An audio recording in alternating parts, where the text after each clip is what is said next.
So first, as we said, to learn the art of listening.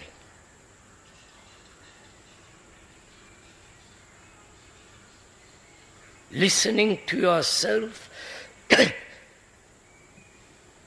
never distorting what you listen to. Right? That is, are you listening now?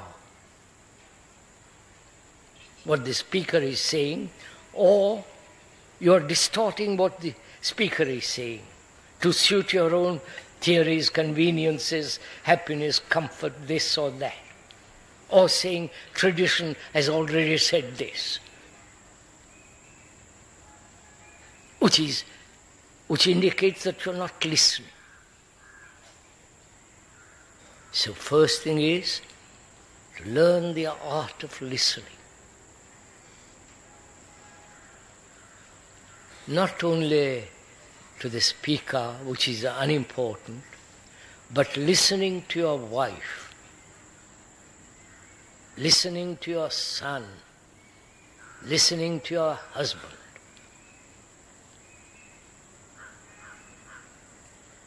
And you cannot listen if you have an image about him or her, a conclusion about him or her.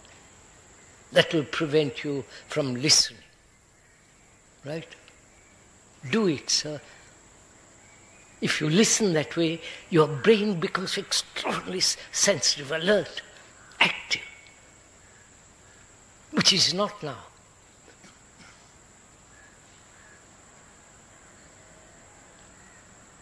Then, the art of seeing.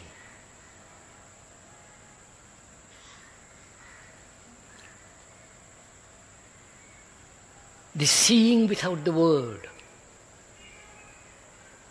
You understand?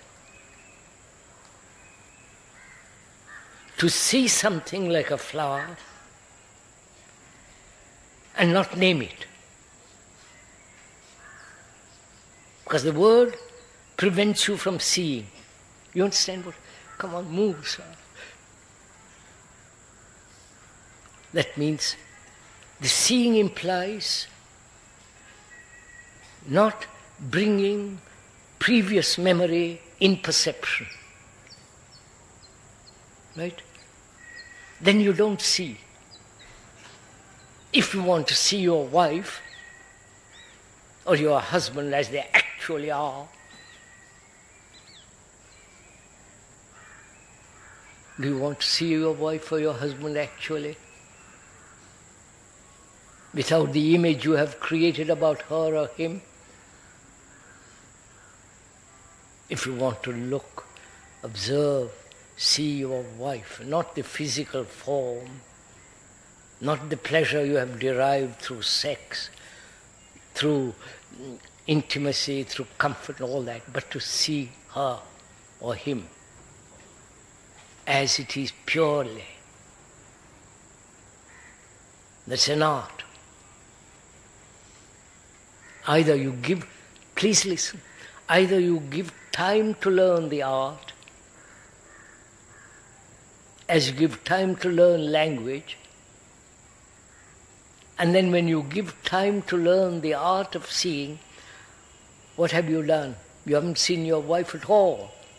It's like a man saying, I pursue non-violence, that's my ideal, while he is being violent. You understand this?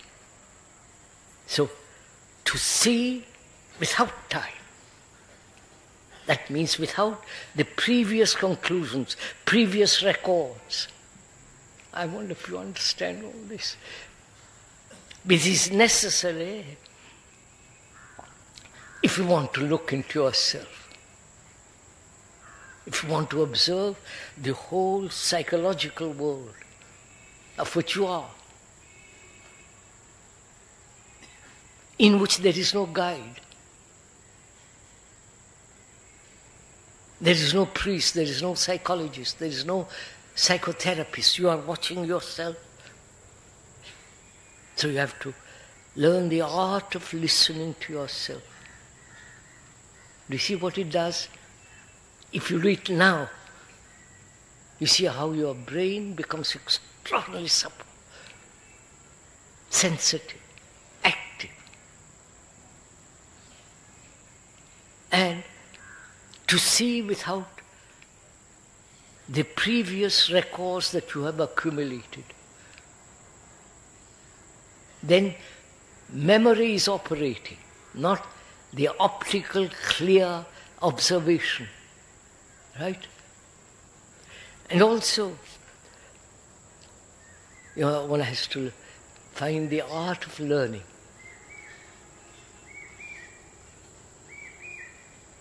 Learning, as we know it now, is merely accumulating knowledge, which is mechanical. You learn to speak a language, English, French or Tamil, whatever the language is, and you accumulate it and then speak. And that's our brain is used to that, which is time. Right?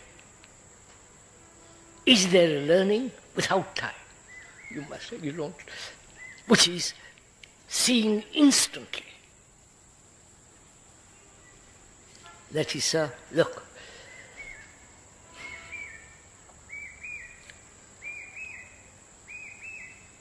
Man is violent. Probably inherited from the animal and so on. Let's go into the cause of it for the moment. Because each person will say the cause is different and will get lost in the disputation of various causes. But we are violent. Human beings are violent. Now, when you say I will become non-violent, you are learning to become something. Right? See, sir, please see what you're doing. You are learning through time to become. Right? Right? That is, your whole conditioning psychologically is to become something. If you are naughty, you become good. If you are angry, you hope not to be angry. If you are violent, you become... So, we use time as a means to learn to become something, or not to become something. That's our operation. That's how our brain works. Now, to see violence and not change it to become something else, but to see violence, you understand, careful, we are thinking together, please do it as I'm talking about it. If you don't like violence, take your own particular form of greed, envy, or anger, whatever, smoke, whatever you do, take it, look at it. You say when you are greedy, I will get over it, or I will transmute it, or I will suppress it, which are all movements of time. During that time, other things happen which prevent you from ultimately becoming non-greedy. Of course. So, you see that. You see that's a fact. You see it. Do you? That the becoming involves time. During that time, you are learning how to become that.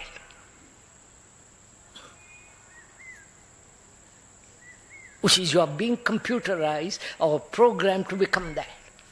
I wonder if you see that. Whereas there is a different way of learning, which is, you are observing yourself. If you observe yourself and you have learnt something about yourself, and with that from that learning you observe, you're not observing yourself. You understand the difference? Are you coming with me? That is, if I'm watching my greed, and I say I must not be greedy, because that's my brain has been conditioned or been told religiously and all that blah, not to be greedy. So I say I will learn not to be greedy, which involves learning, restraining, controlling, suppressing, all that. Right? That's clear. That's what we do. Now we're asking, is there a different way of looking at greed? The meaning of the word greed may create greed, or is there a division between the word and the fact? You're following all this? So I'm watching what is greed. And the brain is not going to be caught in the old system of becoming, but seeing it as it is and ending it instantly. Do you understand? Not going through the other process, but ending that which is observed immediately. See what happens. Look, I must take this very, if you want to go into very deeply, it's extraordinarily clear it becomes. Our brains have problems, right?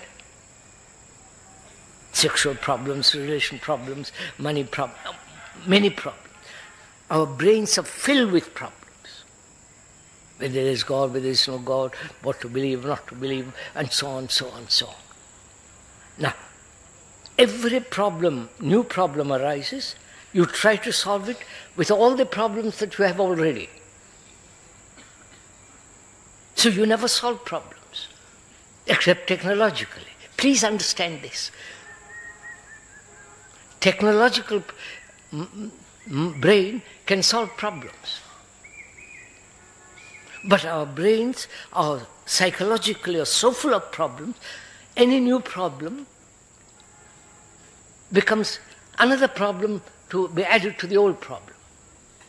So, you understand, there is never an ending to problems. I don't know if you have realized all this. Or am I just pointing out to you? You are not learning from the speaker anything. Please realize this. Nothing. You are learning from your own observation. Therefore you are a dignified human being, not depending on anybody. So when you are observing yourself, when greed arises, to look for the cause is very simple, right? Desire, which we talked about the other day. To see greed and end it. So that your brain is not caught in time. You get it what I'm saying? Do it, sir. As you're sitting now, you have your own particular little problem. Look at it. Don't try to verbalize it. Don't try to run away from it. But just look at it. Stay with it.